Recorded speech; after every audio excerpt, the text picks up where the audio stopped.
Oh, shit. You're making me hot.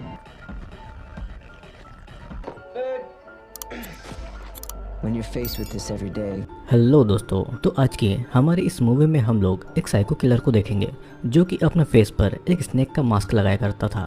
और हमें ये भी पता चलेगा कि एक साइको किलर अपना बदला लेने के लिए किस हद तक चला जाता है। मूवी की शुरुआत में हम लोग दो पुलिस वालों को देखते हैं जो कि पोकर की नाइट से लौट रहे थे, जिनका नाम स्टैन और माइक था। वो दोनों अपनी कार से वापस जा रहे होते हैं। तभी स्टैन को उसके रेडियो पर किसी का हेल्प के लिए कॉल आता है और स्टैन उसकी हेल्प करने जाता है तो अचानक उसकी कार के सामने एक लड़की आ जाती है जिसका नाम एमी था, जो कि उसकी एक लवर थी और बहुत ही ज़्यादा जख्मी थी। एमी भागते भागते एक धुंध वाले एरिया में आ जाती है, जिसके बाद में स्टैन अपनी टॉर्च की हेल्प से उसको ढूंढने लगता है और एमी उसको मिल जाती है। और जब स्टैन उसके पास जाता है उसकी हेल्प करने के लिए, तभी पीछे से कोई आकर उस पर अटैक कर देता है, जिससे कि स्टैन वहीं पर बेहोश हो जाता है। और फिर वो अटैकर एमी के नेक में रस्सी फंसाता है और उन दोनों को वहाँ से ले जाता है। फिर यहाँ पर सीन कट होता है और हम लोग स्टैन को किलर के घर में होश में आता हुआ देखते हैं, जहाँ पर वो किलर भी आता है। और यहाँ पर स्टैन टेलीविज़न में अपनी खुद की मिसिंग रिपोर्ट देखता है, जहाँ की लोकल जर्नलिस्ट ये बता रही होती है कि स्टैन कुछ दिनों से गायब है और पुलिस उसको ढूंढने की पूरी कोशिश कर रही है। यहाँ पर जर्नलिस्ट ये भी बताती है कि स्टैन एक बहुत ही ज़्यादा बहादुर ऑफिसर है जिसने एक बहुत बड़ा केस सॉल्व कर लिया था। तभी वो किलर टीवी ऑफ कर देता है और वो जर्नलिस्ट किस केस के बारे में बात कर रही होती है ये हमें आगे इस मूवी में पता चलेगा, तो वीडियो के एंड तक जरूर बने रहना। अब फिर वो किलर स्टैन को एक ट्रैंकुलाइजर, जो कि एक बेहोश कर देने वाली दवा होती है, उससे बेहोश कर देता है। और यहाँ पर हम देख पाते हैं कि स्टैन को लास्ट पोकर नाइट के विजन्स आ रहे थे, जहाँ पर वो अपने सीनियर्स के साथ में बैठकर पोकर का गेम खेलकर उसे एंजॉय कर रहा था। और वहीं पर स्टैन के सीनियर उसे अपने सॉल्व किए हुए केस के बारे में बताते हैं, जहाँ पर एक सीनियर अपना एक केस बताता है जो कि डबल मर्डर का केस था, लेकिन सफिशिएंट एविडेंस न होने की वजह से उस केस को क्लोज करना पड़ा। तभी वो बताता है कि जब वो अपने कार से लौट रहा था तो उसे एक सस्पेक्ट की कार एक बार के बाहर खड़ी हुई दिखाई दी, जिसके पीछे वो भी उसी बार में चला गया, जहाँ पर वो सस्पेक्ट को देख पाता है और वो उसके लिए ड्रिंक ऑर्डर करता है। और उस सस्पेक्ट से झूठ बोलता है कि वो आज बहुत ही ज़्यादा खुश है क्योंकि उसने एक डबल मर्डर का केस सॉल्व कर दिया है, जिसके पीछे वो बहुत सालों से लगा हुआ था। और ये सुनकर उस सस्पेक्ट को शक होता है कि उसके सभी साथी पुलिस के हाथों पकड़े तो नहीं गए। तभी वो ऑफिसर वहाँ से इतना बोल के चला जाता है और बाहर अपनी कार में बैठकर उस सस्पेक्ट का इंतजार करने लगता है। अब फिर वो सस्पेक्ट बाहर आता है और अपनी कार से क्राइम सीन पर जाता है, जहाँ पर हम देखते हैं कि वो ऑफिसर भी उसका पीछा कर रहा है और वो उसके क्राइम सीन पर फोटोज क्लिक कर लेता है और वो अपने बॉस को उन पिक्चर्स को दिखा देता है, जिससे वो केस सॉल्व हो जाता है। फिर हम स्टैन के भी सीनियर को देख पाते हैं जो कि अब पोकर टेबल पर गेम खेलने जाता है, जहाँ पर फ्लॉयड जो कि स्टैन का सीनियर था उसकी स्टैन से किसी बात को लेकर बहस हो जाती है। और तभी माइक वहाँ पर आकर सब कुछ हैंडल करता है और हम लोग उन सभी को पोकर टेबल पर देख पाते हैं, जहाँ पर सीनियर उन्हें बताता है कि जो भी गेम हारेगा वो अपनी लाइफ के सबसे मुश्किल केस के बारे में बताएगा, जिससे कि स्टैन को अपने सीनियर से सीख मिल सके। और फिर इसी के साथ में ये सीन यहीं पर कट होता है और अगले सीन में हम लोग स्टैन को देख पाते हैं जो कि अपने विजन से बाहर आता है और होश में आकर वो अपने सामने उस किलर को देखता है। फिर वो किलर स्टैन से बातें करता है और उसे अपना नाम स्नैक बताता है और वो स्टैन को अपनी नॉर्मल लाइफ के बारे में भी बताता है कि उसकी एक नॉर्मल सी जॉब थी और वो अपनी वाइफ और अपने बच्चों के साथ में रहा करता था, लेकिन वो अपनी जॉब से काफ़ी ज़्यादा फ्रस्ट्रेट हो गया था, जिससे कि वो अपनी जॉब को छोड़ने का फैसला करता है और अपनी लाइफ के दो मेन गोल सेट कर लेता है, जिन्हें वो अपनी नोटबुक के पेज पे लिखता है। उसका पहला रूल था कि छोटी लड़कियों के साथ में इंटीमेट हो। उसका दूसरा रूल ये था कि जो भी पहले रूल के बीच में आए वो उसे मार दें। और इतना डिसाइड करके वो अपनी वाइफ और अपने बच्चे को मार डालता है और अपने घर में आग लगाकर वहाँ से चला जाता है। स्नैक अपने आगे की स्टोरी बता ही रहा होता है कि उसका अलार्म उसको डिस्टर्ब कर देता है और वो स्टैन को फिर से वो बेहोशी की दवा देकर बेहोश करके वहाँ से चला जाता है। यहाँ पर स्टैन को फिर से उसके पास्ट लाइफ के विजन्स आने लगते हैं, जहाँ पर वो अपने सामने माइक को देखता है जो कि उसे एमी के बारे में पूछ रहा होता है, क्योंकि उसको शक होता है कि एमी और स्टैन एक दूसरे को डेट कर रहे हैं। यहाँ पर स्टैन उसे झूठ बोलता है कि उसका एमी के साथ में कोई भी रिलेशनशिप नहीं है। और तभी स्टैन का कॉल आता है और वो अपने कॉल को पिक करने जाता है। कॉल पर एमी होती है जो कि स्टैन से कहीं पर घूमने जाने के लिए पूछती है और फिर स्टैन माइक से झूठ बोलकर वहाँ से चला जाता है। यहाँ पर माइक को समझ आता है कि अगर उसका और एमी का कोई रिलेशन है तो बता दे, वरना हमारे डिपार्टमेंट की रेपुटेशन खराब हो जाएगी, क्योंकि एमी के फादर एक सीनियर पुलिस ऑफिसर है। लेकिन स्टैन माइक को कुछ नहीं बताता है और वहाँ से चला जाता है। अब हम लोग एमी और स्टैन को एक साथ कार में देख पाते हैं जहाँ पर एमी स्टैन को किस करती है। अब यहाँ पर प्रेजेंट में स्टैन अपने विजन से बाहर आता है और उसको अपने पास में एमी की आवाज़ सुनाई देती है। वहाँ पर वो एमी से बात करता है और यहाँ पर हमें पता चलता है कि वो किलर एमी और स्टैन के अफेयर के बारे में जानता है। फिर हमें दोबारा से फ्लैशबैक में ले जाया जाता है जहाँ पर स्टैन का सीनियर ऑफिसर बैरन स्टैन को अपने एक केस के बारे में बताता है और स्टैन से कहता है कि वो इस स्टोरी में खुद को इमेजिन करे। बैरन बताता है कि उसको एक पुराना मर्डर केस दिया गया था जहाँ पर उनको मर्डर का डीएनए क्राइम के सीन पर मिल गया था, लेकिन उस डीएनए का मैच उन लोगों को कहीं पर नहीं मिलता है। फिर एक दिन जब बैरन एक वीडियो स्टोर में होता है तो वहाँ पर उसे एक सस्पेक्ट मिलता है, लेकिन जैसे ही वो आगे बढ़ता है उस सस्पेक्ट को बैरन पर शक हो जाता है और वहाँ से भागने लगता है। भागते भागते वो कार की पार्किंग से अपनी कार को उठाता है जहाँ पर वो उसका एक्सीडेंट करके वहाँ से जाने लगता है, लेकिन बैरन उसे शूट करके उसे मार डालता है। अब हम लोग फिर से प्रेजेंट में स्टैन को देखते हैं जहाँ पर उसे होश आता है और स्टैन खुद को हौसला देता है और उसे अपने सीनियर की बात याद आती है जो कहता है कि कभी भी हौसला नहीं छोड़ो। जिसके बाद में वो उस चेयर को गिरा देता है जिससे वो बंधा हुआ था और खुद को आज़ाद कर लेता है। अब वो एमी की हेल्प करने के लिए भागता है और वो एमी की आवाज़ को फॉलो करते करते उस रूम तक पहुंच जाता है, लेकिन तभी वो नोटिस करता है कि स्नैक अपनी कार से वापस लौट आया है और वो वहाँ से चला जाता है। फिर चुपते चुपते वो एक डार्क रूम में पहुँच जाता है जहाँ पर स्नैक ने उस पूरे घर के सीसीटीवी कैमरा को अपने रूम के कंप्यूटर में कनेक्ट कर रखा था। फिर स्टैन नोटिस करता है कि स्नैक अपनी कार में बैठा हुआ है और वो एक चाकू से उसके सर को काट देता है, लेकिन ये स्नैक की एक चाल होती है और वो स्टैन को पीछे से शॉक करके बेहोश कर देता है और उसे बेसमेंट में ले जाके बहुत मारता है। फिर यहाँ पर स्टैन को अपने पास्ट का एक और ड्रीम आता है जहाँ पर उसका सीनियर उसको एक दूसरे केस के बारे में बताता है और स्टैन से कहता है कि तुम खुद को इस केस में इमेजिन करो। ये केस एक फैमिली के मर्डर का था और इस केस में मारे गए पेरेंट का बेटा ही सस्पेक्ट था।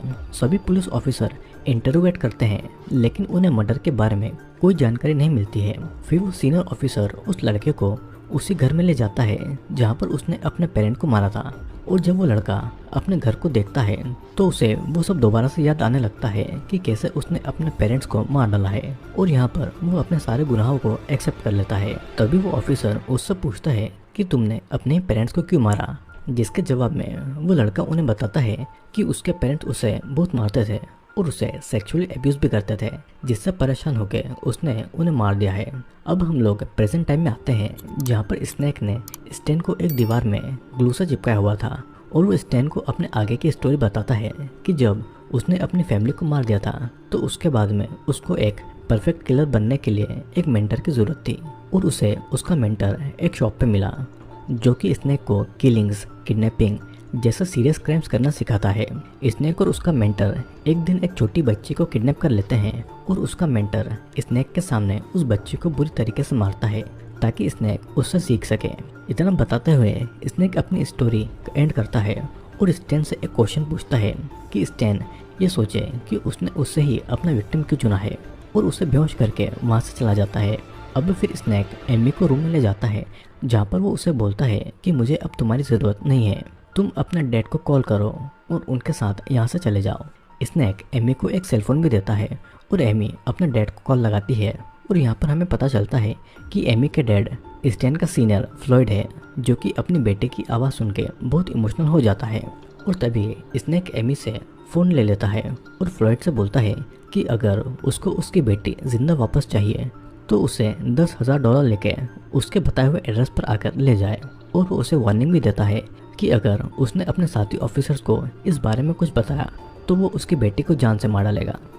अब फिर सीन फिर से फ्लैशबैक में जाता है जहाँ पर हम फ्लॉयड को देख पाते हैं जो कि स्टैन को अपने एक केस के बारे में बताता है और स्टैन से कहता है कि वो इस स्टोरी में खुद को इमेजिन करे। फ्लॉयड उन्हें बताता है कि ये केस एक सीरियल मर्डर केस का है जिसमें सस्पेक्ट एक फोटोग्राफर होता है जो कि अपने क्लाइंट को स्टारडम का लालच देके उनके साथ में नेस्टी गेम्स खेलता है और उनके प्राइवेट पार्ट को काट डालता है।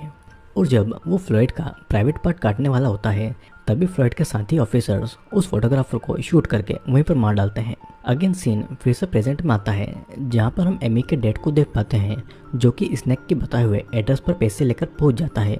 तभी वो एक आदमी को किडनैप पर समझ के उसे गन पॉइंट पर ले लेता है, लेकिन वो आदमी उसे कन्फेस कर लेता है कि वो किडनैपर नहीं है। जब फ्लॉयड उसे सॉरी बोल के वहाँ से वापस जा रहा होता है तभी वो आदमी उसे पीछे से स्टेप करके बेहोश कर देता है और यहाँ पर हमें पता चलता है कि वो आदमी ही किडनैपर है। और यहीं पर हमें उस किलर यानी कि स्नैक का चेहरा भी दिखाया जाता है। अब हम लोग स्टैन को देख पाते हैं जिसे स्नैक ने दीवार पर ग्लू से चिपकाया हुआ था और वो अपने पास की एक पाइप को तोड़ देता है जिसकी वजह से उसके ऊपर पानी गिरने लगता है और पानी की वजह से वो ग्लू से फ्री हो जाता है। तभी स्टैन को एमी की आवाज़ सुनाई देती है और वो दीवार को तोड़ के एमी के रूम तक पहुंच जाता है। वो एमी को खोलने की कोशिश करता है। तभी उसे एहसास होता है कि स्नैक घर में वापस आ चुका है, जिसके बाद में स्टैन और एमी छुप जाते हैं। स्नैक अपने सीसीटीवी रूम में चेक करने जाता है और वो देखता है कि स्टैन वहाँ पर नहीं है और तभी वो उसे ढूंढने के लिए अपनी गन लेके जाता है। और जैसे ही स्नैक उस रूम में आता है तो स्टैन दरवाजे के पीछे से उस पर अटैक कर देता है और उसकी गन से उसे शूट करके उसे मार डालता है। तभी पीछे से स्नैक आकर स्टैन को गन पॉइंट पर ले लेता है और स्टैन यहाँ पर कंफ्यूज होता है कि उसने अभी अभी किसे शूट कर दिया है। और जब वो उसका मास्क हटाकर देखता है तो वो एमी का डैड फ्लॉयड था जिसे स्टैन ने शूट करके मार दिया था। और फिर गुस्से में आकर स्टैन स्नैक पर हमला करता है, लेकिन स्नैक उसे मारकर बेहोश कर देता है। अब स्नैक एमी के पास जाता है जो कि अपने पिता की मौत की वजह से रो रही थी।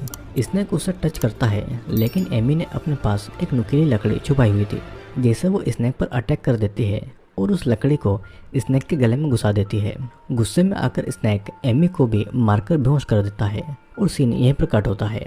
अगले सीन में हम लोग स्टैन को एक चेयर पर बंधा हुआ देख पाते हैं जहाँ पर स्टैन को फिर से अपने पास्ट के विजन आते हैं और वो अपने और उस केस को देखता है जिस केस ने उसे अपने एरिया का लोकल हीरो बना दिया था।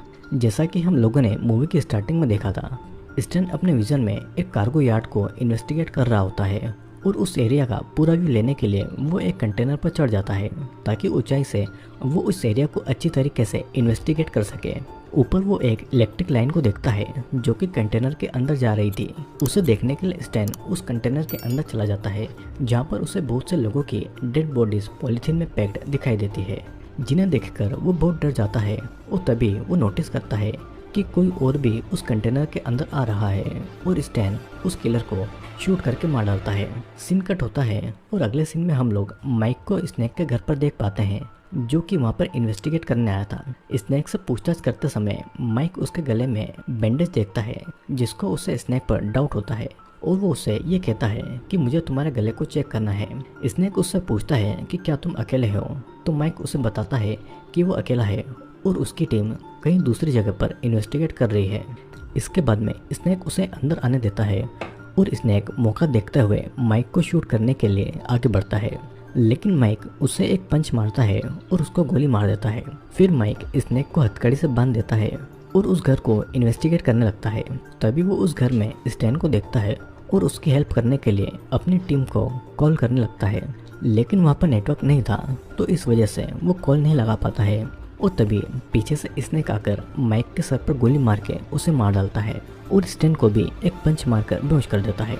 यहाँ पर स्टैन फिर से हेलुसिनेट करने लगता है और पोकर नाइट में पहुंच जाता है जहाँ पर उसके सीनियर उसे बता रहे होते हैं कि एक ऑफिसर को कभी गिव अप नहीं करना चाहिए। तभी स्टैन को होश आता है और उसे स्नैक की वो बात याद आती है जब उसने स्टैन से पूछा था कि मैंने तुम्हें अपना ही विक्टिम क्यों बनाया है। स्टैन सोचता है और उसे याद आता है कि जिस किलर को उसने कार्गो यार्ड में उस कंटेनर के अंदर शूट किया था दरअसल वो ही स्नैक का मेंटर था और उसने ही स्नैक को किलिंग सिखाई थी और इसी वजह से स्नैक ने अपना बदला लेने के लिए उसे और एमी को किडनैप किया है। अब स्टैन अपने पास पड़ी हुई कीज उठाता है और अपनी हथकड़ी खोल देता है। तभी वहाँ पर स्नैक आ जाता है और स्टैन यहाँ पर ऐसे प्रिटेंड करता है जैसे कि वो अभी भी बेहोश है। और जब स्नैक उसके नज़दीक होता है तभी वो उसके गले में हथकड़ी फंसाकर उसे उसी चेयर पर बंद कर देता है और स्नैक का मास्क हटा के उसके फेस को देखता है। तभी स्टैन को अचानक से एमी की याद आती है और वो एमी के रूम में जाता है। एमी वहाँ पर बेहोशी की दवाई की वजह से बेहोश पड़ी हुई थी और स्टैन उसे उठा के वहाँ से ले जाने लगता है और अपने साथ स्नेक की गन को भी ले लेता है। अब जब वो घर के बाहर आता है तो देखता है कि उस घर को पुलिस ने घेर रखा है क्योंकि स्टैन की पूरी बॉडी पर ब्लड लगा हुआ था और उसके हाथ में गन भी थी, जिसके कारण पुलिस को लगता है कि स्टैन ही किलर है और पुलिस उसे गन फेंकने के लिए कहती है।